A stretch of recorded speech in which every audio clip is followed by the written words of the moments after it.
Economist की अगर राय हम लें, तो ये इकोनॉमिस्ट बोलते हैं कि अगर कोई किसी देश की एक जीडीपी 7% की गति से आगे बढ़ती है, तो वो एक आइडियल स्पीड है किसी भी देश को आगे ले जाने के लिए।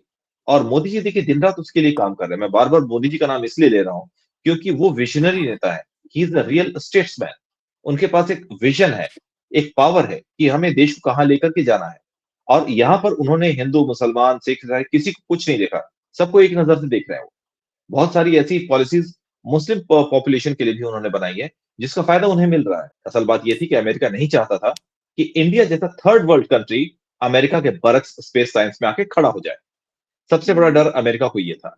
लेकिन उस समय हमारे जो पीएम थे उन्होंने बोला था कोई बात नहीं, अमेरिका हमें नहीं दे रहा। उन्होंने नेशनल रेडियो पर ये ब्रॉडकास्ट किया था कि अगर अमेरिका हमें ये नहीं दे रहा है टेक्नोलॉजी तो ना दे। हमारे साइंटिस्ट इसे खुद बनाएँगे, भले ही हम 18-20 साल पीछे हो जाएँ लेकिन हम बना ज़रूर लेंगे। और अब हमारे यहाँ बन गया है, क्रायोजेनिक इंजन बन गया है हमारे यहाँ, ठीक है? हमने एक रॉकेट में 104 सैटेलाइट्स भेज के एक रिकॉर्ड बना दिया। उसमें हालाँकि नैनो सैटेलाइट्स भी थे, हमने बना दिया। इसके अलावा भी हमने कई ऐसे जो माइलस्टोन्स हैं, वो साबित किए कम बजट में बनाकर। उन्होंने बोला भाई इंडियन ट्रेडर्स इंडिया में भले ही जालसाज़ी मक्कारी करते होंगे हमारे लोगों के साथ, लेकिन वर्ल्ड लेवल पर वो अपना बेस्ट देते हैं। इसके पीछे वजह ये है कि वो अपनी साख को खराब नहीं करना चाहते। तो ये चीज़ मुझे एक नई बात पता चली इंडियन ट्रेडर्स के बारे में वहाँ रहते हुए। तो इस वजह से विदेशियों का भरोसा जो है वो चीन के भारतीय ट्रेडर्स के ऊपर बहुत ज़्यादा है। और भारत को विदेश लेके इस समय पॉजिटिव सेंटिमेंट्स पूरी दुनिया में है।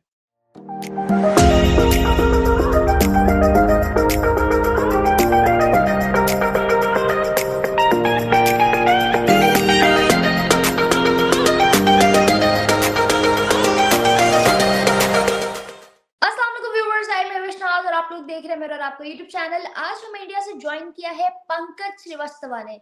Thank you so much sir, after so long आपने मेरे और मेरे ऑडियंस के लिए फिर से एक दफा टाइम निकाला। धन्यवाद महवेश जी मुझे अपने शो में बुलाने के लिए और आपसे बात करके वाक़ई अच्छा लगता है। और जो जानकारियाँ आप पूछती हैं और जो जवाब मेरे पास होते हैं उम्मीद करते हैं कि हमारे जो दर्शक हैं, आपके जो दर्शक हैं उन्हें बहुत अच्छा लगता होगा। ये बात बिल्कुल सही है, उनको अच्छा लगता है, इसीलिए हम आपको बार-बार रिक्वेस्ट करते हैं आने के लिए। सेकंड ऑफ ऑल ये कि आज टॉपिक तो कुछ नया है, लेकिन बात नई नहीं है क्योंकि हर गुज़रते दिन के साथ इंडिया की तारीफ़ें, इंडिया की डेवलपमेंट, इंडिया की इकोनॉमी, इंडिया की ग्रोथ बढ़ती जा रही है। उन्हीं में से एक और न्यूज़ हमारे पास आई है कि इंडिया का जीडीपी जो है 7.6% था सितंबर क्वार्टर में, जो कि हर गुज़रते दिन के साथ बढ़ता जा रहा है। फास्टेस्ट ग्रोइंग इकोनॉमी कंसीडर हो रही है अभी तक, जहां जी। 90% कंट्रीज जो हैं वो इन्फ्लेशन का शिकार हो रही हैं।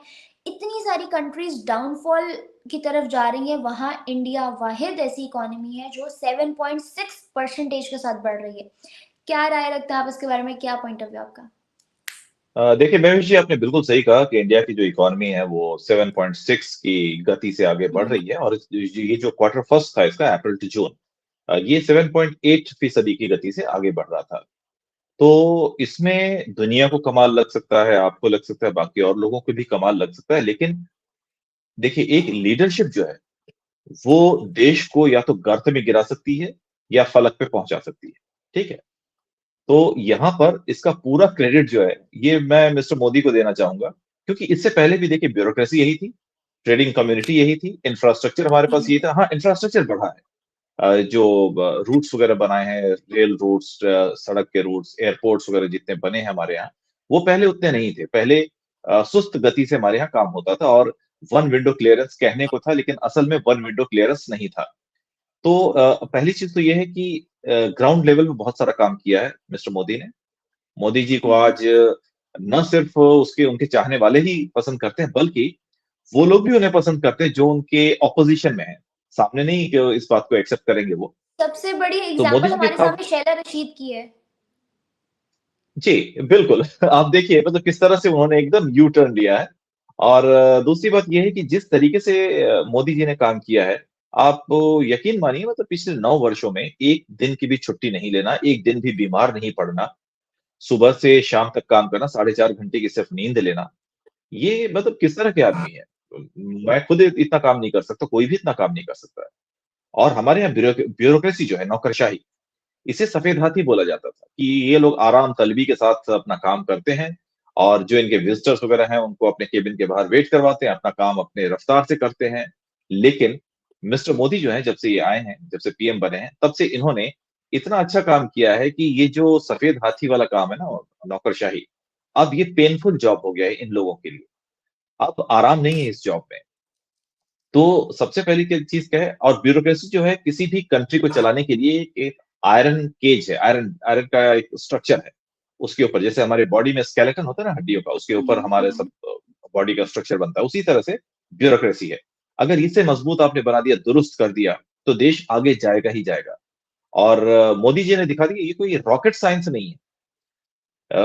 आप अपने जमीनी स्तर पर पहले घर में काम करें, तो देखिए आपके तरक्की के दरवाजे बाहर खुले हुए हैं। आज क्यों विदेशियों का जो भरोसा है, चीन से उठ करके हमारे अंदर आ रहा है, भारत के ऊपर भरोसा बढ़ रहा है। सिर्फ इसी वजह से, क्योंकि आज हर एक भारतीय जो है अच्छी लीडरशिप पा करके अच्छे से काम कर रहा है। ऐसा नहीं कि मैं मोदी जी की तारीफ फालतू में कर रहा हूँ, मैं मोदी जी से प्रभावित हूँ इसलिए ऐसा कर रहा हूँ, ऐसा नहीं है। मोदी जी ने वाकई ऐसा काम किया है। नो डाउट वी उन्होंने ऑल। जी, उन्होंने इतना काम किया। देखिए, पहले तो ट्रेडिंग रूट्स को दुरुस्त किया उन्होंने, रेल रोड्स बनवाए जो फास्ट ट्रेन्स वगैरह हैं हमारे यहाँ। पहले फास्ट ट्रेन्स नहीं चल रही थी। फिर उसके बाद इन्होंने रोड के जो लिंक्स हैं वो इतने अच्छे बना दिए कि आप यकीन मानिए अगर आप दिल्ली से 100 किलोमीटर 50 किलोमीटर दूर किसी गांव में जाए, मैं जिस एरिया में रहता हूँ इसके आगे भी गांव ही गांव है, लेकिन यहाँ पर भी सड़क इतनी अच्छी बना दी है कि इतनी अच्छी सड़क आपको मतलब जैसे दिल्ली में मिलेगी वही सड़क यहाँ मिलेगी। इतना अच्छा नाइस। हाल है यहाँ पर। तो और किसी भी ट्रेड एंड कॉमर्स को आगे बढ़ने के लिए सबसे ज्यादा जरूरत तो होती है इंफ्रास्ट्रक्चर की। आप कच्चा सामान डॉकयार्ड से लेकर के फैक्ट्रियों तक आए, वहां तैयार माल करके उसे फिर बाजारों तक सप्लाई करें, फिर आपको डॉकयार्ड तक पहुंचाने की जरूरत पड़ेगी या फिर इंटरनल मार्केट में पहुंचाने की जरूरत है। ट्रांसपोर्टेशन चाहिए उसके लिए, रोड इंफ्रास्ट्रक्चर चाहिए, रेल इंफ्रास्ट्रक्चर चाहिए। तो ये सारी चीजें और जो टोल वाली रोड बनी है, इतनी अच्छी, फास्ट टैग हमारे यहाँ वो लगता है गाड़ियों के ऊपर, स्टिकर लगता है, उससे आपका ऑटो डेबिट हो जाता है जो भी आपका टोल चार्जेस हैं, तो उसमें भी समय वेस्ट नहीं होता है। तो जो फ्राइट का जो स्पीड है वो बहुत ज्यादा बढ़ गया है। और भी बहुत सारे कारण हैं जिसकी वजह से जब भारत तरक्की कर रहा है तो उसकी वजह से दुनिया का वो भरोसा जो है वो इंडिया के ऊपर बढ़ा है। और इसका एक और फैक्टर है कि एक तरफ चाइना के खिलाफ दुनिया है इस समय, न सिर्फ कोरोना की वजह से, बल्कि जिस तरीके से चीन ने अपना असर्टिव पॉलिसी अपनाया है। आपको तो खैर उसने बड़ा तगड़ा लॉलीपॉप दे रखा है सीपीईसी के नाम पर, और किया कुछ आई नहीं वाज बल्कि थिंकिंग द अगर सेम, आपके सी पैक वाला मेरे माइंड में भी वही चल रहा था फौरन से कि अब आप उसका जिक्र जरूर जी, करेंगे। सीपेक का जिक्र इसलिए कर रहा हूं क्योंकि चीन ने आपको जो सब्जबाग दिखाए कि इससे हम अपना सामान जो है वो सीधे आपको ये अरेबियन सी में भेज करके गल्फ कंट्रीज तक पहुंचाएंगे, बाल्कन स्टेट्स तक, नॉर्थ अफ्रीका तक पहुंचाएंगे। असल में हुआ क्या है कि चीन की जो पॉलिसी थी, वो जो 5 साल में बोल रहे थे ना पूरा कर देंगे ये काम, वो 5 साल का 10 साल हो जाएगा, और लोन भी आपने उनसे ही लिया है। और रेट ऑफ इंटरेस्ट जो है वो शायद 6 या 7% है या उससे भी ज्यादा है, मुझे भी याद नहीं एग्जैक्ट कितना है rate of interest. Rate of interest बहुत ज्यादा है। अब होगा क्या कि आपके ऊपर वो इंटरेस्ट चढ़ता जा रहा है, आप उसके कर्ज में डूबते जा रहे हैं। अब कर्ज आप चुका नहीं पाएंगे, इतना ज्यादा कर्ज हो जाएगा। फिर वो बोलेगा भाई हमें अपना एक पर्टिकुलर जो बलूचिस्तान को एक जमीन का टुकड़ा है वो दो, वहां से वो माइनिंग करेंगे। आपको आपके इकोलॉजिकल प्रॉब्लम्स आपके यहाँ होंगे, आपके एनवायरमेंटल प्रॉब्लम्स होंगे, और चीन आपके कॉस्ट पर अपना घर भरेगा। फिर बोलेगा हमारी दोस्ती शहद से मीठी, स्टील से मजबूत, हिमालय से ऊंची, समंदर से गहरी है। तो बेवकूफ बना रहा है आपको। तो इस तरह से बहुत सारे कंट्री, किर्गिस्तान, जिबूती, श्रीलंका, बहुत सारे देश हैं जिन्हें चीन ने चूना लगाया। तो दुनिया जो है, एक तो चीन की जो असर्टिव पॉलिसीज हैं वो 22 देशों के साथ उसके जो चल रहे हैं, सीमा विवाद चल रहे हैं, बॉर्डर इश्यूज हैं। उसके अलावा जो कई देशों को उसने बेवकूफ बना के अपने कर्ज के जाल में फंसा लिया है, उससे पूरी दुनिया एकदम चौकन्नी हो गई कि भैया अब चीन के चक्कर में नहीं पड़ना है। और इंडिया का जो अभी तक का ट्रैक रिकॉर्ड है, आप यकीन मानिए बहुत अच्छा ट्रैक रिकॉर्ड। मतलब इंडियन ट्रेडर्स, मुझे जब मैं चीन में था मुझे वहां पर एक विदेशी ने बताया कि हम इंडिया के साथ इसलिए ट्रेड करना चाहते हैं क्योंकि इंडियन ट्रेडर्स बड़े ईमानदार होते हैं। मेरी हंसी निकल गई, यार ये कैसे बोल रहा है, क्योंकि यहाँ तो हम कुछ और सुनते हैं इंडियन ट्रेडर्स के बारे में। बाद में मैंने फिर अपने कुछ जर्नलिस्ट दोस्तों से बात की।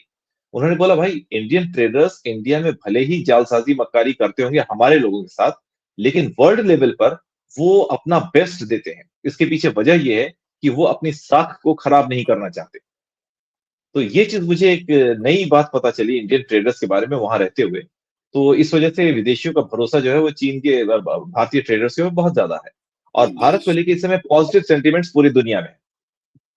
ये पॉजिटिव जी। सेंटिमेंट्स की तो सबसे बड़ी एग्जांपल हमारे सामने इस तरह है कि नेल्सन का आपको पता होगा, उन्होंने 2 कंट्रीज़ को विज़िट किया जिनमें से एक इंडिया थी, और उन्होंने ये अनाउंस किया है कि नासा की जानिब से अगला जो बंदा स्पेस में जाएगा वो इंडियन होगा। ना सिर्फ इतना बल्कि निसार जी। सैटेलाइट लॉन्च होने जा रही है 2024 के स्टार्ट में। अमेरिका जैसे देश जो हैं वो ना सिर्फ भरोसा कर रहे हैं बल्कि हाथ मिलाना जा रहे हैं। और इतना बड़ा प्रोजेक्ट स्पेस का भी आपने देखा चंद्रयान 3 के सक्सेस के बाद उनकी एडमायरेशन चेक करें कि वो कितना एडमायर हो रहे हैं, कितना एडमायर कर रहे हैं, कितना ज़्यादा इंस्पायर हो रहे हैं कि हिंदुस्तान के इतने मतलब लो बजट वाली लो इंटरेस्ट वाले इसरो के साथ नासा जैसी चीज़ हाथ मिलाने जा रही है। तो ये तो बड़ी एग्ज़ाम्पल है, इस पे क्या कहेंगे? देखिए अमेरिका जो है ना, सबसे पहली चीज अमेरिका सिर्फ अपना फायदा देखता है। मतलब जो आपने सवाल पूछा ना, इसका जो निचोड़ है वो ये है, अमेरिका सिर्फ अपना फायदा देखता है। ये कोई दोस्ती यारी एहसान करना और दोस्ती निभाना जैसी कोई चीज नहीं है।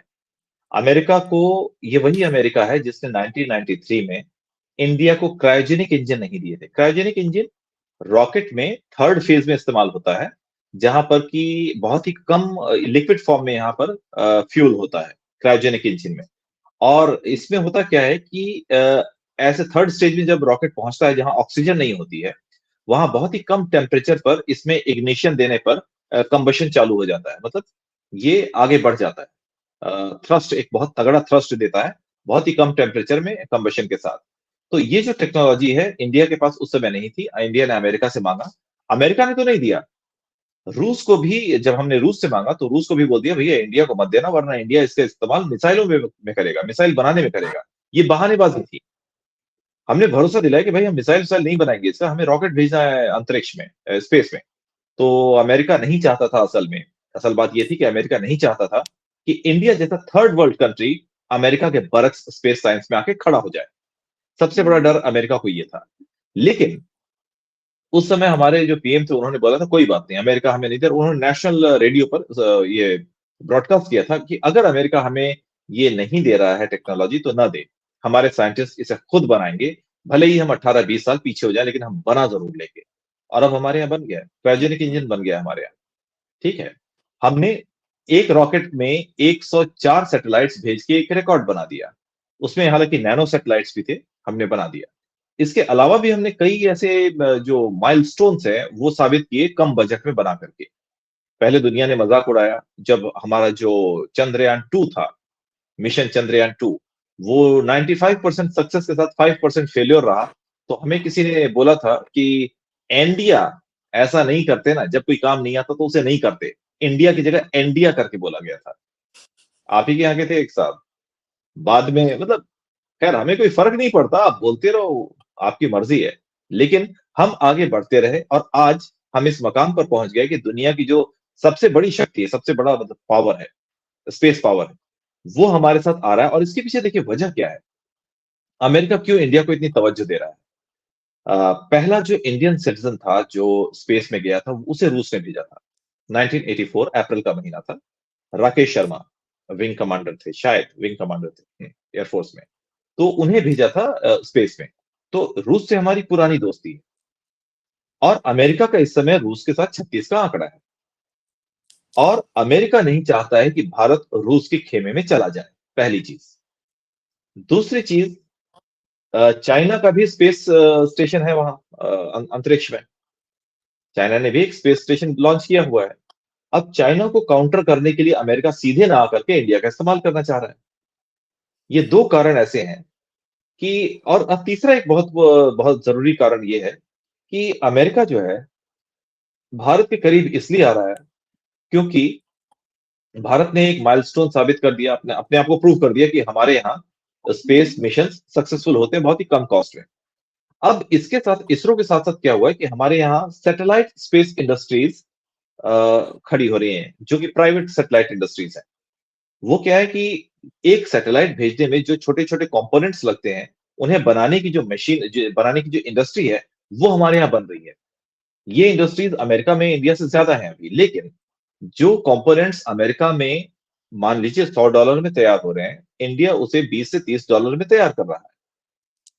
तो अमेरिका नहीं चाहता है कि ये जो सैटेलाइट इंडस्ट्रीज़ बन रही हैं इंडिया में, सपोर्टिंग इंडस्ट्रीज़ स्पेस एजेंसी की, वो अपना सामान रूस को बेचे या चाइना को बेचे या किसी और ऐसे कंट्री को बेचे जो अमेरिका का साथी नहीं है, अमेरिका के फेवर में नहीं है। तो ये 3-4 ऐसे कारण हैं जिसके लिए अमेरिका अभी हमारा साथ दे रहा है। और अगर खुदा ना खास्ता मान लीजिए, अगर हम इस ऊँचाई पर नहीं पहुँचे होते, तो आज भी हमें लेकर के हुँ। अमेरिका का रवैया वही होता, इंडिया को क्रायोजेनिक इंजन मत दो।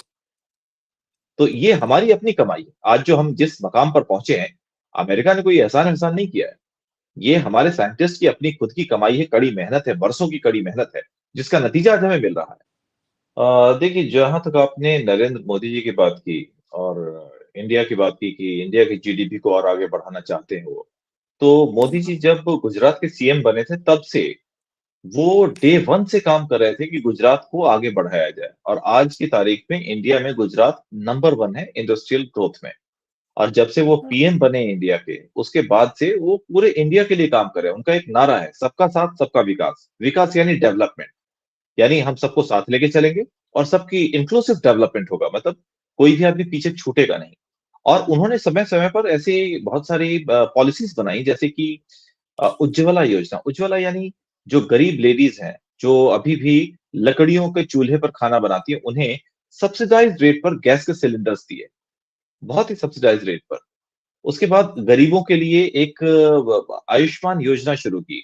एक पॉलिसी बनाई जिसके तहत आयुष्मान योजना जिसमें कि मेडिकल फैसिलिटी दी जा रही है। 5 लाख तक का एक्सक्यूज़ मी 5 लाख तक का जो इंश्योरेंस है, मेडिकल इंश्योरेंस, वो बिना उसके कोई खास कंट्रीब्यूशन के अगर उसको हार्ट ऑपरेशन भी है और वो 4 या 3 लाख में हमारे यहाँ हो जाता है, तो वो ऑपरेशन भी वो फ्री ऑफ कॉस्ट करवा सकता है, ये जो आयुष्मान योजना है इसके तहत। इसके अलावा बहुत सारी ऐसी पॉलिसीज़ मोदी जी ने बनाई, जो गरीबों के लिए, गरीबों की सेहत के लिए, उनके न्यूट्रिशन के लिए और उनकी पढ़ाई-लिखाई के लिए, बच्चों की पढ़ाई-लिखाई के लिए, अच्छा मुस्तकबिल बनाने के लिए बहुत मेहनत से काम किया उन्होंने। और उनका यही कहना है कि आगे और जो इंडस्ट्रियल ग्रोथ इंडिया कर रहा है, आज जीडीपी जितनी आगे बढ़ रही है इंडिया की, वो सिर्फ इंडस्ट्रियल क्लास के लिए नहीं कर रहा है, वो मोदी जी कर रहे हैं इनके लिए भी, जो गरीब तबका है हमारे यहाँ। मोदी जी का सपना है कि जो गरीब तबका है, कम से कम उसके सर पे छत हो, सर छुपाने की छत हो, 2 टाइम अच्छा खाना मिले, उसके बच्चे स्कूल में पढ़ने जाएँ, उसको मेडिकल जो है वो फ्री मिले। ये कहने को एक डेमोक्रेटिक कंट्री है, लेकिन मोदी जी जो है ये एकदम एक सोशलिस्टिक थॉट के साथ डेमोक्रेसी को आगे बढ़ा रहे हैं। यानी कि गरीब आदमी अपने खाने, रहने, मेडिकल और मेडिकेशन और अपने बच्चों की एजुकेशन की चिंता से एकदम मुक्त रहे, फ्री रहे। और क्योंकि जब आप इन सारी दुश्वारियों को दूर कर लेते हैं, उसके बाद आप एक निश्चिंत भाव से मतलब बिना किसी चिंता के, बिना किसी फ़िक्र के आगे बढ़ते हैं।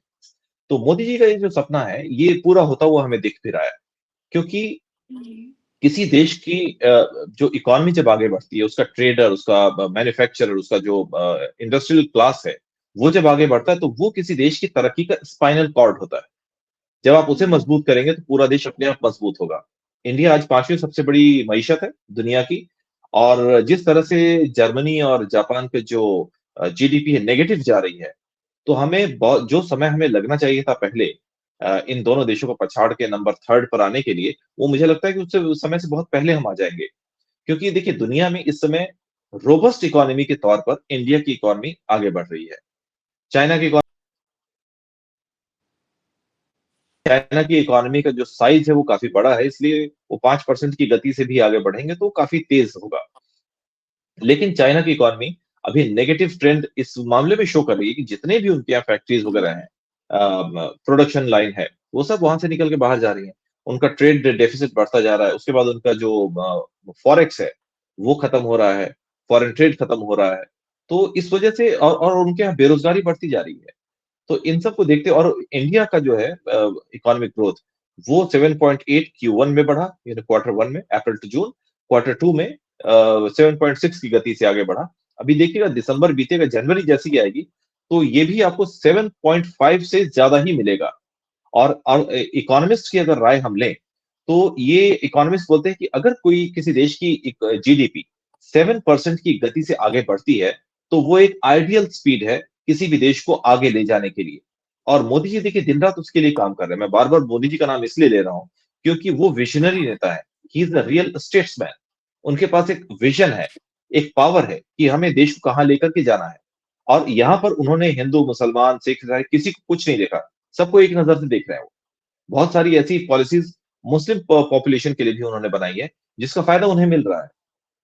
अभी हमारे देश में जो इलेक्शंस हो रहे हैं, इंतखाबात हो रहे हैं एमपी, छत्तीसगढ़ और बाकी जो राजस्थान इन सब राज्यों में, आप देखिएगा इनमें से अधिकतर जो सूबे हैं उसमें बीजेपी विनर बन कर के आएगी। और उसके पीछे वजह ये नहीं है कि मतलब बीजेपी कैंपेनिंग अच्छी है क्या, लेकिन बीजेपी की जो पॉलिसीज़ है नेशनल लेवल पर, उसका फ़ायदा बीजेपी को स्टेट्स में भी मिलेगा। तो ये वजह है। और जब आप एक इंडस्ट्रियल क्लास को आगे बढ़ाते हैं, तो और रोजगार पैदा करने वाले सेक्टर्स को, चाहे वो आपका प्रोडक्शन सेक्टर हो, प्रोडक्शन फील्ड हो, और अनऑर्गेनाइज्ड सेक्टर जो है जिसमें बहुत सारे ऐसे फील्ड्स आते हैं जहां पर कि लोगों को इंश्योरेंस नहीं मिलता, लाइफ इंश्योरेंस नहीं है, मेडिकल इंश्योरेंस नहीं है, उनको मोदी जी ने इन सब चीजों से फ्री कर दिया है। तब ये जो अनऑर्गेनाइज्ड सेक्टर है हमारे देश में, वो आगे अब और तेजी से इसलिए बढ़ेगा, क्योंकि अब इन लोगों को जो सब्सिडी सरकार से मिल रही है, उसमें ये लोग अपनी गुर्बत से बाहर निकलने में कामयाब रहेंगे। तो इससे हमारा इंडस्ट्रियल ग्रोथ और ज़्यादा बढ़ेगा। Nice, great. खैर, हाईली अप्रिशिएटेबल जो भी नरेंद्र मोदी जी इस वक्त इंडिया के अंदर काविशें कर रहे हैं इंडिया को ग्रो करने के लिए, नो डाउट वो सारी कोशिशें रंग भी ला रही हैं। और उसके साथ साथ यूनाइटेड होना बहुत बड़ी बात है, जो कि इस वक्त इंडियंस के हिसाब से, आपने जो ट्रेडर्स वाली बात की मुझे बड़ी अच्छी लगी कि वो लोग अपना बाहर जाके इमेज इतना अच्छा पोर्ट्रे करते हैं ताकि लोग उन पर ट्रस्ट करें। On another hand side if we see Pakistan, तो ये चीज़ हमें ऐसे देखने को नहीं मिलती है, but still we are hopeful कि इन फ्यूचर हम भी दुनिया पे ऐसा इम्पैक्ट बना पाए, अपना इमेज अच्छा पोर्ट्रे कर पाए। Thank you so much sir for your time. Thank you so much thank viewers you for for having me. Listening अस। और होपफुली आप लोगों को सेशन बहुत अच्छा लगा होगा। फर्दर वीडियोस के लिए कमेंट सेक्शन में सजेशंस भी देते रहिएगा। हमारे चैनल को लाइक, सब्सक्राइब और बेल आइकन को क्लिक करना आप बिल्कुल मत भूलिएगा। मुझे और मेरे गेस्ट को दे इजाजत। अल्लाह हाफिज। नमस्कार।